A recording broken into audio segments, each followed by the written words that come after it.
ఒకప్పుడు పోరాటంతో వచ్చిన ఈ వైజాగ్ స్టీల్ ప్లాంట్ ఈరోజు అమ్మాలా కాపాడాలా అనే చర్చ మొదలైంది. వైజాగ్ స్టీల్ ప్లాంట్ గురించి 2014 నుంచి కరెంట్ 2025 వరకు ప్రతి ఒక్కరికి అసలు జీరో నాలెడ్జ్ ఉన్న వాళ్ళకి కూడా అర్థమయ్యేలాగా ఈ వీడియోలో అయితే మెన్షన్ చేశాను. ఈ వీడియో ఏ గవర్నమెంట్ గురించి మాట్లాడింది కాదు, గవర్నెన్స్ గురించి మాత్రమే మాట్లాడిన విషయం. ఈ వీడియో చివరి వరకు చూసి విశాఖ స్టీల్ ప్లాంట్ నిజంగా నష్టాల్లో ఉందా లేక కావాలనే నష్టాల్లోకి నెట్టారా అన్న విషయానికి మీ కమెంట్ రూపంలో స్ట్రైట్ ఫార్వర్డ్ ఆన్సర్ మెన్షన్ చేయండి. మరి ఇంకెందుకు ఆలస్యం, వెల్కమ్ టు మన mind set. Let's get started. Visakha steel plant. ఈ విశాఖ స్టీల్ ప్లాంట్ అనేది ఒక ప్రాజెక్ట్ కాదు, ఇది ఆంధ్రప్రదేశ్ ప్రజలు పోరాడి సాధించుకున్న విషయం. అప్పట్లో సెంట్రల్ గవర్నమెంట్ స్టీల్ ప్లాంట్ ఇవ్వలేదు, కానీ ఆంధ్ర ప్రజలు దానికోసం వెనక్కి తగ్గలేదు. వాళ్ళని సహాయం కోరలేదు, కానీ ఇది మా హక్కు అని స్టాండ్ తీసుకున్నారు.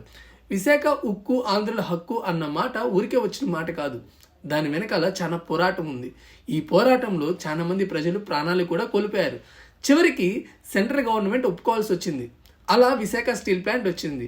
ఇప్పుడు సిచ్యువేషన్ ఏంటంటే, అదే సెంట్రల్ గవర్నమెంట్ రూలింగ్లో ఉన్నప్పుడు ఈ ప్లాంట్ కొనసాగుతుందా లేదా అన్న ప్రశ్న వచ్చింది. ఇది చూసి చాలా మందికి ఆశ్చర్యం కలుగుతుంది. ఎందుకంటే ఒకప్పుడు పోరాడి తీసుకున్న ఈ ప్లాంట్ ఇప్పుడు ఎందుకు ఇలా అయిందన్న సందేహం సహజంగా ఉంది. 2014లో మోడీ గారి గవర్నమెంట్ అధికారంలోకి వచ్చినప్పుడు పెద్దగా చెప్పిన మాటలు చాలా మందికి గుర్తుంటాయి. అదేంటంటే మేక్ ఇన్ ఇండియా అన్నారు, ఆత్మ నిర్భర్ భారత్ అన్నారు, దేశంలో తయారీ పెరుగుతుంది అన్నారు, ప్రభుత్వ రంగ సంస్థలు బలపడతాయన్నారు. కానీ ఆ తర్వాత జరిగినవి చూస్తే చాలా సంస్థలు బలహీనమయ్యాయి. ఫస్ట్ థింగ్ వచ్చేసరికి బిఎస్ఎన్ఎల్ పరిస్థితి పూర్తిగా మారిపోయింది. ఎయిర్ ఇండియాని అమ్మేశారు, పోర్ట్స్ ప్రైవేట్ చేతుల్లోకి వెళ్ళాయి, డిఫెన్స్ రంగంలో కూడా ప్రైవేట్ కంపెనీలు వచ్చాయి.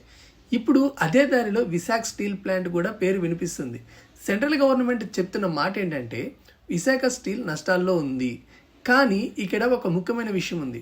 విశాఖ స్టీల్కు ఇప్పటి వరకు సొంత మైన్స్ ఇవ్వలేదు. అంటే ముడిసరుకు కోసం ఎప్పుడు బయట వాళ్ళ మీద ఆధారపడాల్సి వస్తుంది. స్టీల్ తయారు చేయాలి అంటే ఇనుము చాలా అవసరం, అది లేకుండా ప్లాంట్ నడపడం చాలా కష్టం. అదే సమయంలో ప్రైవేట్ స్టీల్ కంపెనీలకు మాత్రం మైన్స్ ఇచ్చారు. ఇదే చాలా మంది అడుగుతున్న ప్రశ్న. ఇక్కడే చాలా మందికి ఒక డౌట్ మొదలవుతుంది. కావాల్సిన సపోర్ట్ ఇవ్వకుండా ప్లాంట్ నష్టాల్లో ఉందని చెప్పడం ఎంతవరకు న్యాయం అనే చర్చ వచ్చింది. అక్కడ పనిచేస్తున్న కార్మికులు, యూనియన్లు, నిపుణులు కూడా ఇదే చెప్తున్నారు. 2020 తర్వాత విశాఖ స్టీల్ అప్పులు పెరిగాయి. సాధారణంగా అప్పులు పెరిగితే ప్రభుత్వం సహాయం చేస్తుంది, కానీ ఇక్కడ అలా జరగలేదు. 2021లో నేరుగా ప్రైవేటీకరణ ప్రకటించారు. ఈ నిర్ణయం తీసుకునే ముందు రాష్ట్ర ప్రభుత్వంతో సరైన చర్చ జరగలేదు, కార్మికులతో మాట్లాడలేదు. అందుకే అప్పట్లో పెద్ద ఎత్తున వ్యతిరేకత వచ్చింది. ఈ ప్రకటన తర్వాత విశాఖలో పెద్ద ఉద్యమం జరిగింది. రోజులు కాదు, నెలలు కాదు, 600 రోజులకు పైగా నిరసన జరిగాయి, అరెస్టులు జరిగాయి. అయినా సెంట్రల్ గవర్నమెంట్ ఎక్కువగా స్పందించలేదు. అప్పట్లో సోషల్ మీడియాలో ఒక ప్రశ్న బాగా వినిపించింది. ప్రైవేట్ కంపెనీలు కాపాడడానికి ప్రభుత్వం డబ్బు పెడుతుంది, కానీ విశాఖ స్టీల్ను ఎందుకు కాపాడడం లేదని. ఇంకో విషయం కూడా మాట్లాడుతున్నారు.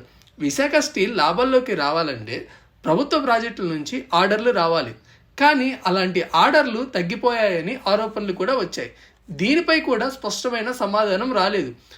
2023లో ప్రభుత్వం ఒక మాట మార్చింది, ప్రైవేటీకరణ లేదు అని చెప్పింది.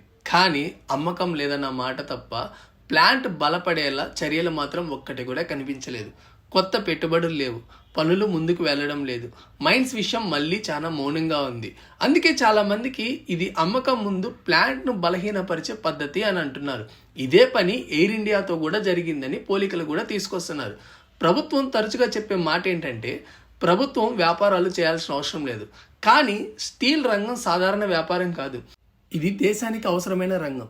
రైల్వేస్, రోడ్స్, డిఫెన్స్ ఇవన్నీ దీనిపైనే ఆధారపడతాయి. ఇలాంటి రంగాల్లో ప్రభుత్వం వెనక్కి తగ్గితే ప్రమాదమని కొంతమంది అభిప్రాయపడుతున్నారు. సోషల్ మీడియాలో మరో ప్రశ్న కూడా వినబడుతుంది. విశాఖ స్టీల్ అమ్మితే లాభం ఎవరికి? కొన్ని కార్పొరేట్ కంపెనీలు పేర్లు తిరిగాయి, ప్రభుత్వం వాటిపై స్పష్టంగా ఏమీ చెప్పలేదు. ఈ మౌనం కూడా అనుమానంగా ఇంకా పెంచింది. ఆంధ్రప్రదేశ్ రాజకీయాల్లో ఇది చాలా సున్నితమైన విషయం. అందుకే పూర్తిగా అమ్మడం లేదు, పూర్తిగా కాపాడడం లేదు, మధ్యలో వేలాడదీసినట్లు ఉంది ఈ పరిస్థితి. ఈరోజు విశాఖ స్టీల్లో పనిచేసే వాళ్ళకు కూడా భద్రత లేదు, కొత్త ఉద్యోగాలు లేవు, యువతకు భవిష్యత్తుపై స్పష్టత లేదు. ఇది ఒక ప్లాంట్ సమస్య కాదు, ప్రభుత్వ రంగ సంస్థల భవిష్యత్తుపై ఉన్న ప్రశ్న.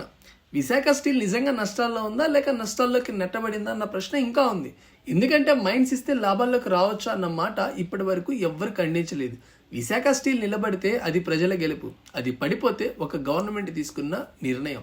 విశాఖ స్టీల్ నిజంగా నష్టాల్లో ఉందా లేక కావాలనే నష్టాల్లోకి నెట్టారా అన్న విషయాన్ని మీరు కమెంట్ రూపంలో మెన్షన్ చేయండి. ఈ వీడియో మీకు నచ్చింది అనుకుంటే లైక్ చేయండి, షేర్ చేయండి, ఇంకా సబ్స్క్రైబ్ చేసి సపోర్ట్ చేయండి. మీ సపోర్ట్ నాకు ఒక పెద్ద మోటివేషన్. మళ్ళీ కలుద్దాం మరో ఇంట్రెస్టింగ్ వీడియోలో. Until then take care, bye bye.